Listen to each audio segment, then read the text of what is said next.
Muy bien.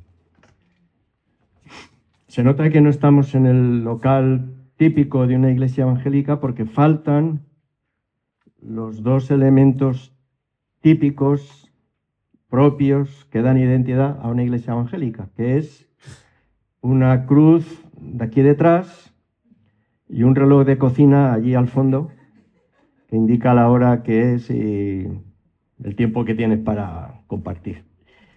Bueno, pues nada, muchas felicidades en primer lugar.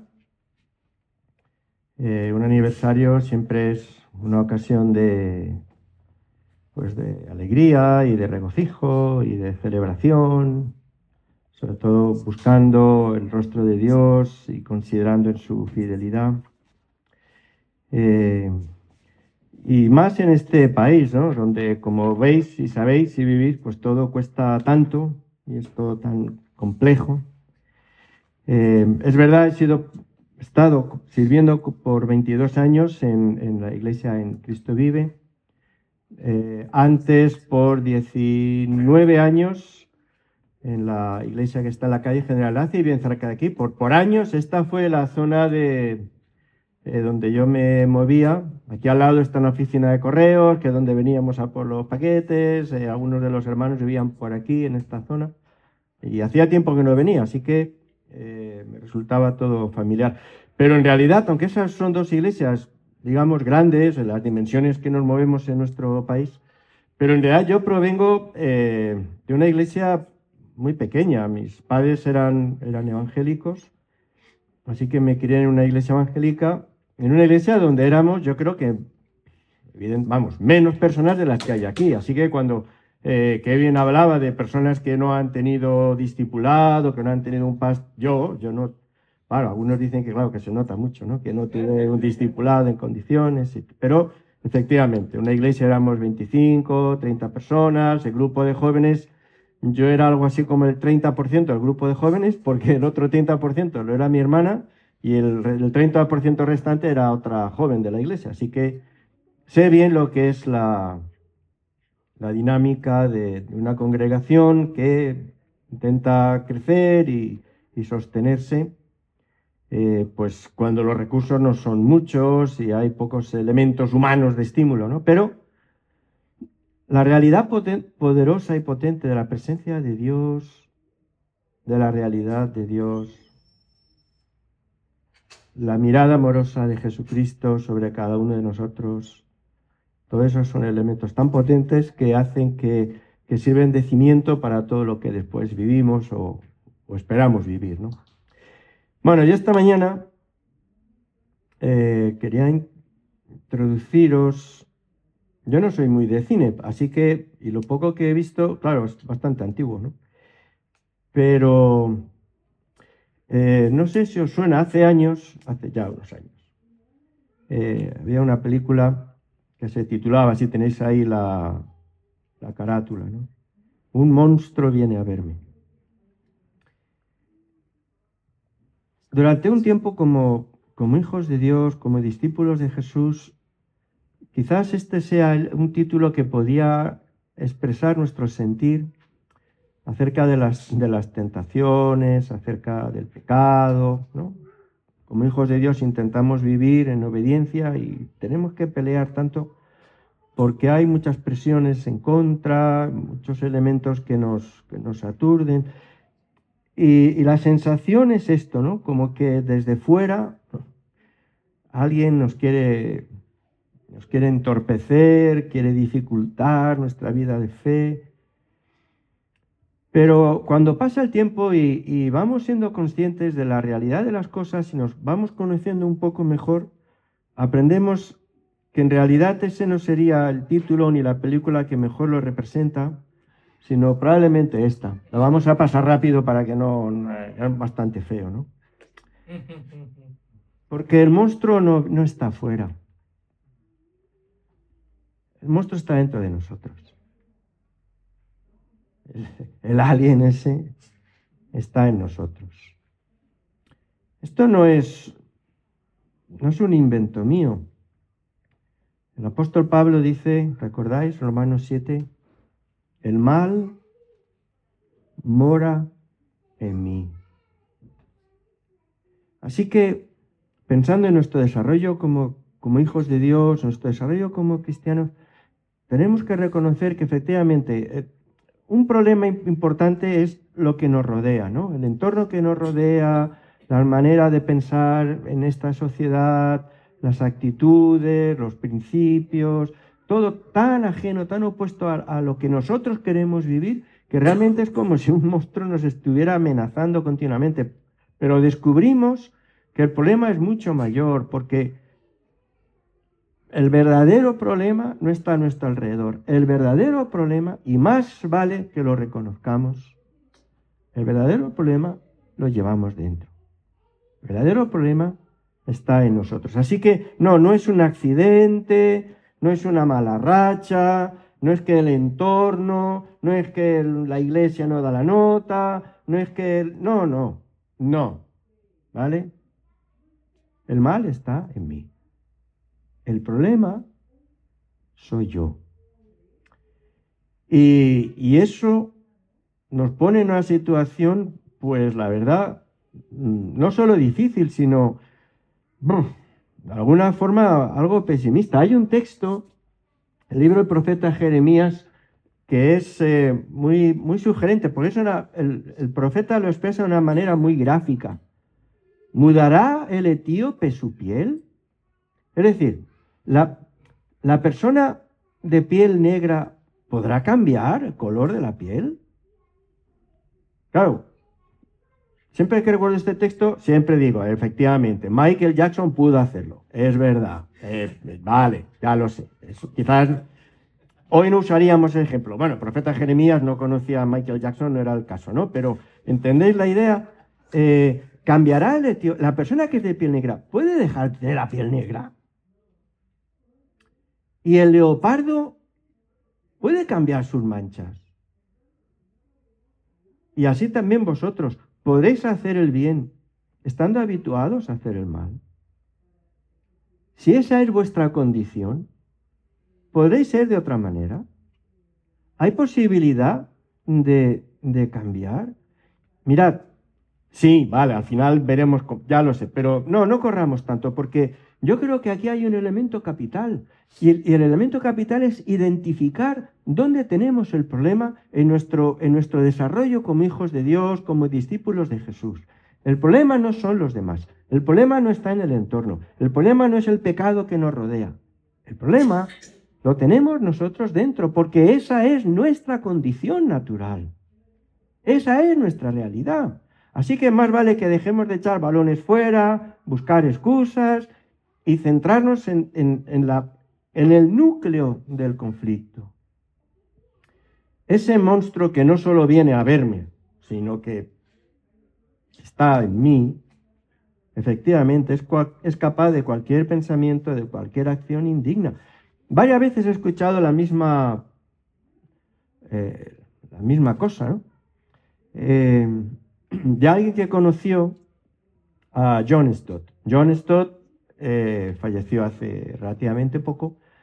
Un hombre de Dios, un maestro de la palabra. Hay multitud de libros que él escribió, comentarios bíblicos, reflexiones de todo tipo. Una persona absolutamente reconocida, de una trayectoria personal intachable. Falleció siendo ya de edad muy avanzada, con un testimonio siempre positivo. Bueno, pues varias veces he escuchado esta misma cosa, ¿no? Que en una ocasión un admirador pues se acercó a él y tal, cuánto le admiro, es usted una bendición, es usted tal, Dios le usa, es usted tal, es maravilloso. Y el hombre ya llegó a un punto que estaba ya tan saturado de tanta alabanza que le dijo, y le dijo en serio: si usted me conociera de verdad, me escupiría a la cara. Mirad, lo que hay en el fondo de nuestro corazón, de nuestra naturaleza humana, es donde habita el monstruo. Es verdad que la palabra de Dios, luego quiero llevaros a unas parábolas, pero dejadme moverme primero así. Es verdad que la palabra de Dios dice que cuando nosotros nos volvemos a Dios arrepentidos, Romanos 6, hemos muerto al pecado. Dice la palabra de Dios que nuestra vieja naturaleza, Romanos 6, versículos, ha sido crucificada con Cristo. Es verdad. Pero en el mismo capítulo, el apóstol Pablo añade una exhortación: que no os siga dominando el pecado, que no os sometáis a sus apetencias, que no os convirtáis en instrumento del mal al servicio del pecado. Luego, de alguna manera, todavía hay un elemento ahí con el que tenemos que pelear, que no está fuera de nosotros, que está en nosotros. Y por eso la exhortación a lo que nosotros en el vocabulario habitual llamamos el proceso de santificación, ¿no? Romanos 8, haced morir las obras de la carne. Creo que lo tengo aquí, yo esto no estoy acostumbrado, así que bueno. Haced morir las obras de la carne, de la vieja naturaleza. El deseo de la vieja naturaleza es contra el espíritu, el espíritu es en contra de la vieja naturaleza, y se oponen entre sí para que no hagáis lo que quisierais. ¿Recordáis Romanos 7? El apóstol Pablo dice, hay una ley dentro, en mi mente, una ley, hay un principio, hay una convicción en mi mente, nadie me lo tiene que explicar, ni nadie me tiene que convencer, estoy convencido en mi mente que quiere hacer la voluntad de Dios, y nadie me tiene que amenazar, ni recordar, ni exigir, yo quiero hacer esa voluntad de Dios, hay un principio en mi mente, pero me tropiezo con otra realidad, y es que en mis miembros, en mí, hay otra ley, es decir, otro principio, otro impulso que me lleva en dirección contraria. Y entonces, dice el apóstol, tengo que reconocer que el mal está en mí. Y ahí sigue la lucha. No ha cambiado nada entonces. El hecho de habernos acercado a Dios en Jesucristo simplemente ha cambiado nuestra manera de pensar, pero vamos a seguir tropezando con las mismas cosas, vamos a seguir cayendo en las mismas cosas, vamos a seguir siendo esclavos de esa vieja condición, vamos a seguir viviendo bajo el peso y bajo la autoridad de ese monstruo que está en mí. No. Porque ha sucedido algo de lo que quizás nosotros probablemente no somos, seguramente es imposible ser conscientes, pero ha sucedido algo real. Nosotros habitualmente lo llamamos el nuevo nacimiento, ¿no? Es una expresión que aparece en Juan 3 y es la expresión más popular. Hemos nacido de nuevo. No se sabe muy bien, ¿no? Eso no se experimenta, pero hay otra expresión que a mí me parece muy, muy, muy sugerente y que se repite también en el Nuevo Testamento y que tiene que ver con una semilla. El Nuevo Testamento enseña que cuando nos convertimos a Dios, Él, sentido espiritual, ¿vale? Dios, por su espíritu, planta dentro de nosotros una semilla de divinidad, podríamos decir, una semilla que viene de Él, que no tiene que ver con nosotros ni nuestra condición, es algo que Dios nos da, algo que Dios hace, algo que Dios pone, espiritualmente hablando. Hay 2 versículos que hablan de ello. La primera epístola de Pedro dice que hemos sido renacidos de simiente, la simiente es una semilla. Hemos sido renacidos no de simiente corruptible, sino incorruptible. Otra vez, hablamos en términos espirituales, ¿vale? Si os hacen una radiografía, seguramente no encontrarán una semilla, a menos que, como le pasó a mi nieto, se meta en la nariz un micromachín de esos y luego haya que buscarlo. No estará en la radiografía, porque hablamos en términos espirituales. Pero no quiere decir que no sea real. Esto ha sido un regalo de Dios. Ha plantado una semilla en nosotros. Es verdad que hay un monstruo que nos habita, pero ahora, en el Señor, Él ha plantado ahí una semilla. Primera de Juan, todo aquel que es nacido de Dios no practica el pecado, no que no peca, ¿vale? No, sino que no vive en pecado, porque la simiente de Dios permanece en Él. Una semilla espiritual que Dios ha plantado está en nosotros. Así que, mirad, es verdad, no solamente hay un entorno que nos dificulta para vivir como queremos vivir, agradando a Dios, sino que dentro de nosotros tenemos un serio problema. Pero también es cierto que Dios plantó en nosotros una semilla de Él mismo que nos permita vivir a su manera y según su carácter. Y ahora sí, finalmente, nos vamos a acercar a la palabra. Al Evangelio de Marcos, al capítulo 4. Para leer los versículos del 30 al 32.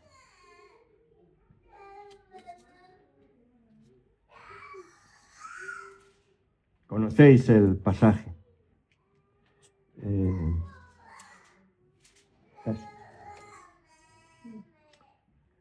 Decía Jesús: ¿a qué haremos semejante el reino de Dios? ¿O con qué parábola lo compararemos? Es como el grano de mostaza, que cuando se siembra en tierra es la más pequeña de todas las semillas. Ya la tenéis aquí otra vez, ¿lo veis?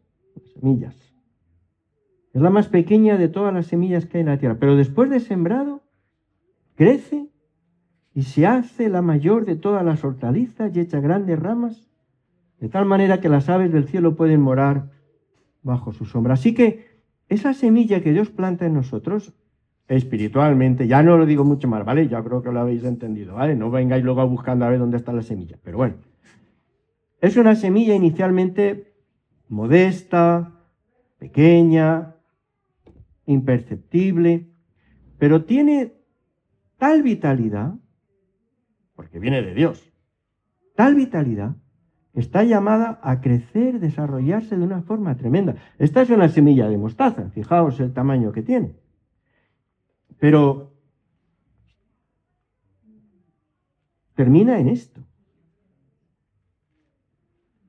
Yo cuando vi esto dije, no sé, la verdad, me cuesta creerlo, ¿vale? Lo traigo porque lo he buscado por un montón de sitios, he mirado por todos los lados en internet y efectivamente parece ser, claro, yo soy más bien urbanita, así que cosas de campo no entiendo, pero por todos los sitios que he visto siempre he encontrado lo mismo, que la semilla de mostaza termina en esto, que esto es el árbol de mostaza.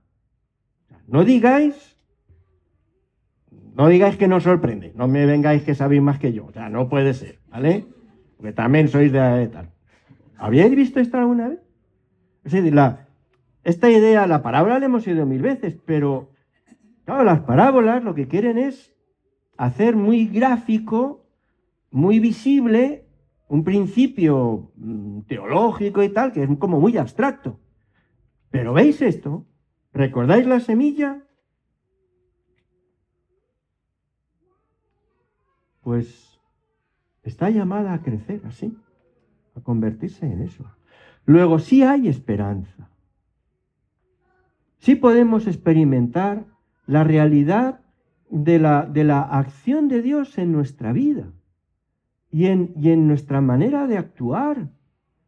No tenemos por qué estar siempre sujetos a la tiranía de ese monstruo que nos habita, porque ahora Dios ha plantado una semilla de Él mismo, Cristo, por la fe en vuestros corazones, de manera que sea posible desarrollarnos así. Es verdad, el monstruo está ahí, pero ahora hay una esperanza poderosa.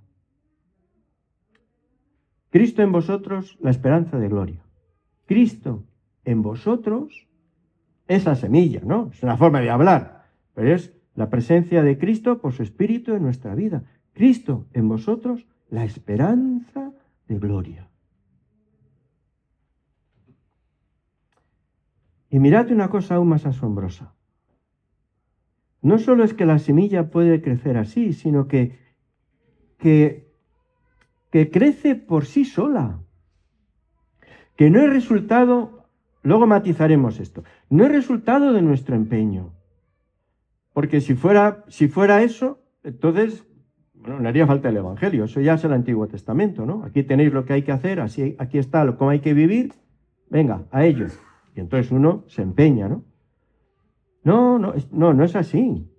Nosotros, ¿recordáis? Nosotros no podemos ser lo que no somos por nosotros mismos. El monstruo que nos habita está ahí y no le podemos cambiar la cara. Pero es que esa semilla tiene la capacidad de crecer por sí sola, sobrenaturalmente. Hemos leído los versículos del 30 al 32, ¿vale? La semilla de mostaza. Vamos a leer los versículos anteriores. Esta parábola, la que aparece en los versículos del 26 al 29, es una parábola muy sugerente. Y curiosamente solo aparece en el Evangelio de Marcos. El Evangelio de Marcos, sabéis, es el Evangelio más breve, es el que tiene menos páginas. Y sin embargo, esta parábola solo aparece aquí. Y mirad qué interesante. Dice Jesús que así es el reino de Dios, como cuando un hombre echa semilla en la tierra, siembra. Y duerme, se levanta de noche, de día, y la semilla brota y crece sin que él sepa cómo, porque de suyo lleva fruto la tierra. Primero hierba, luego espiga, después grano lleno de la espiga, y cuando el fruto está maduro, se mete la hoz porque la siega ha llegado. Primero semilla, luego hierba, luego espiga, luego el fruto. Es decir, ese proceso que hace que una semillita diminuta se pueda convertir en algo tan enorme y tan grande. Pues mirad, este sería el secreto. El secreto es que no hay secreto.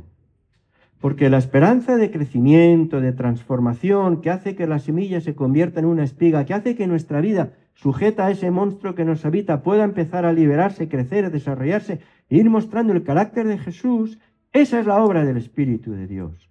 Esa semilla lleva poder en sí misma, es la acción del Espíritu, y por eso una y otra vez en el Nuevo Testamento se nos dirá: andad en el Espíritu, haced morir las obras de la carne por el Espíritu. Es la obra misma de Dios. No es una cuestión de empeño personal.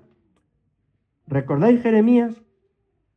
Por más que se empeñe, ¿podrá el etíope cambiar el color de su piel? Por más que se empeñe, por sí solo podrá el leopardo dejar de tener el aspecto que tiene. Por más que os empeñéis, vosotros podéis dejar de ser lo que sois. Si esa es vuestra condición, no está en vosotros.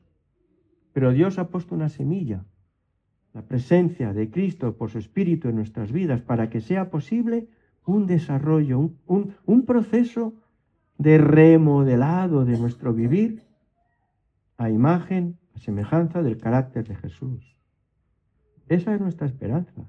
Mirad, todo lo demás, en el fondo, no es sino seguir en la ley, el empeño personal, buscarlo, o sea, ejercicio de voluntad, ¿no? Esa imagen tan gráfica también de un cuento que hay, ¿no? Del varón de Chaucer, creo que se cayó en un pozo y quería salir del pozo tirándose del pelo para arriba. No podemos. No es así. No podemos. Hemos de estar atentos a esa presencia de Cristo por su Espíritu en nuestra vida, porque Él hace la obra. En la historia de la espiritualidad cristiana hay algunas imágenes que por los siglos han sido elementos de provecho. Y una de ellas es la diferencia que se establece, y eso es fácil de entender, entre un pozo y un manantial. Yo lo escuché no hace mucho y me parece tan ilustrativa, tan sugerente. El pozo es resultado del empeño humano.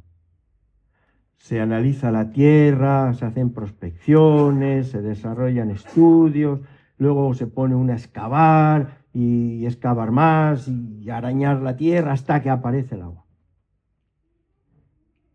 Pero el manantial es otra cosa. El manantial no lo encontramos. Ahí está el agua, brotando de las entrañas de la tierra. No es resultado de nuestro esfuerzo, de nuestro empeño. Es un regalo de la propia tierra. A veces nuestro vivir cristiano, en fin, ya habla de nuestra buena voluntad, pero nuestro vivir cristiano tiene mucho que ver con esta imagen del pozo. Intentamos ser de otra manera. Pero no nos sale porque es como querer eliminar las rayas de la piel del leopardo, ¿no? Ni tampoco nos lo pide Dios. El crecimiento como hijos de Dios en lo personal tiene que ver con esta parábola de la semilla que crece porque de suyo lleva fruto, porque tiene esa vitalidad, es la vitalidad del Espíritu. Efectivamente, no es una invitación a la pasividad, ¿vale? Es decir, bueno, pues yo estoy aquí, yo soy así, soy un tipo insoportable, soy envidioso, soy vengativo, soy cruel, soy miserable, pero como soy así, oye, si Dios quiere cambiarme, que venga y que cambie. No, no estamos hablando de eso, ¿vale? No estamos hablando de eso. Porque también dice la palabra que el labrador se levanta y siembra y riega y quita la maleza, pero la transformación de la semilla en grano, eso no lo consigue él. Eso lo hace Dios. Estas tareas, digamos, preparatorias, que hacen que al final eso lleve fruto, yo diría que eso, en el aspecto que nos ocupa, tiene que ver con lo que tradicionalmente se han llamado las disciplinas espirituales. La oración, la meditación, el ayuno, el estudio, el retiro, la adoración, la celebración, la confesión mutua. Todas estas prácticas, efectivamente, que estas sí las podemos hacer, todo esto son, digamos, cauces que abrimos a la intervención del Espíritu de Dios para que pueda hacer ese trabajo de remodelado de nuestro carácter. No son fines en sí mismos, nosotros no oramos por orar. A veces la gente dice, no, yo hago el devocional todos los días. Bueno, pues, ya. Y hay gente que va todos los días un rato al gimnasio. Bien, ¿y qué? No es, me he leído 4 capítulos. ¿No? Pues nada, una medalla, yo qué sé. Pero ¿qué ha resultado de eso? ¿No?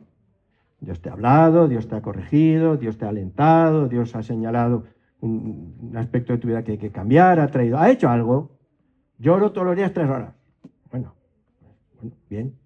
Pues yo sé, habrá un récord Guinness o algo que celebrar, pero ha sacado algo de eso. ¿Entendéis? No estamos hablando de estas prácticas como los deberes que, yo qué sé, como si fuera magia, con el hecho de ¿no? Uno roza la Biblia así y produce, no produce nada. Nosotros participamos de todas estas cosas, incluido la vida en comunidad, porque diríamos que con estos recursos abrimos cauces al Espíritu para que trabaje con nosotros y produzca el crecimiento de esta semilla que está en nuestra vida. Son medios de gracia, siempre se han llamado así, literalmente, medios de gracia. Y dejadme deciros una cosa más, termino ya con eso. Así en el futuro pondréis ahí el relojico este que vendrá bien, para que los predicadores no se alarguen demasiado. Mirad, todo esto que decimos que tiene un sentido evidente y una aplicación evidente en términos individuales, que tiene que ver con cada uno de nosotros, que nos abre a una dimensión de esperanza. Cristo en vosotros, esperanza de gloria. Es decir, no, es verdad, ahí está el monstruo todavía dando coletazos y resistiéndose a morir, pero hay una semilla de Dios que me permite esperar que por la acción del Espíritu sí que pueda avanzar, ¿no? Vale, esto que tiene sentido claramente en lo personal, en lo particular, en lo individual, tiene también un sentido muy, muy importante en lo comunitario, como iglesia. La expectativa de crecer, de desarrollarse, eso proviene no de la sabiduría del liderazgo de la iglesia, no de los proyectos o las estructuras, de los planes. No tiene que ver con eso. Mira, no tiene que ver con eso. Una imagen que a veces he utilizado. Imaginaos un velero en el mar, que efectivamente requiere que esté bien hecho, con buen material y por supuesto que las velas pues sean buenas y de buena calidad, todo. Claro, eso es importante. Pero si no hay viento, si el viento no sopla, el barco no se mueve. Así que, y ese viento, efectivamente, de nuevo, ¿no? La acción del Espíritu. Así que la comunidad de los creyentes, la Iglesia, tiene la expectativa de crecer en el sentido más completo de la palabra, no meramente numérico, ¿no? A veces esta agonía por, es que somos 4, a veces somos 40, a veces, bueno, seremos, en un sentido más profundo, más completo. Ese crecimiento, eso lo hace Dios por su Espíritu, esa semilla que está en cada uno de nosotros, esa semilla, esa presencia de Cristo por el Espíritu, está también aquí, en esta dimensión comunitaria. Y esto es lo que nosotros debemos aprender a desarrollar, a buscar, a facilitar, a no poner tropiezo. Quizás sería la parte que más nos corresponde. La Iglesia, en todas las definiciones, recordáis la expresión, la Iglesia es la comunión del Espíritu. Que la gracia de nuestro Señor Jesucristo, el amor del Padre y la comunión del Espíritu, ¿recordáis esa doxología tradicional? La comunión del Espíritu. La Iglesia no es meramente un grupo que se lleva bien, donde hay buen rollo, no, porque eso es humano. Es la comunión del Espíritu. De manera que también en este sentido comunitario, lo que buscamos es el desarrollo, el crecimiento de la presencia de Cristo por su Espíritu. Lo ha manifestado hasta hoy. Es decir, no habéis llegado al punto en que hoy estáis y que hoy celebráis, no habéis llegado en vano. Tampoco sin esfuerzo. Esto no es un canto a la pasividad, a la indiferencia, al aburrimiento. No lo podéis interpretar así, ¿vale? No os autoriza a interpretarlo así porque no es lo que intentaba trasladar. Pero lo ha hecho Dios. Esa semilla crece porque es de suyo, esa es su naturaleza, la crecer y desarrollarse. Y esa es también nuestra esperanza en lo personal y en lo comunitario. El hecho de que esta semilla tiene una vitalidad que nadie puede estorbar porque proviene de Dios y Él lo hace posible y está llamado a desarrollarlo. Nuestro papel en lo personal es abrirnos a la acción del Espíritu para que Él pueda trabajar en nuestras vidas, reconociendo nuestra condición, ¿vale? Ha de haber un momento en el que ya nos dejemos de excusas, no, porque son los demás, porque son los otros, porque son las circunstancias, porque la sociedad, porque eso no sé qué, no, déjate de historias. El monstruo nos habita, está ahí, está dentro de nosotros. Y también a la manera de una comunidad, eso no es, no, porque el local, porque no, déjate de historias. Somos nosotros. Pero en nosotros, que siempre en nuestra condición natural seremos más que imperfectos, en nosotros y entre nosotros, Dios ha plantado una semilla que viene de Él mismo, Cristo, por la fe, en nuestros corazones. Y esa es la esperanza de gloria para nuestra vida privada, personal, y para nuestra vida como iglesia, como comunidad. Y yo a eso os invito y os animo, y en un día como hoy os felicito también. Amén.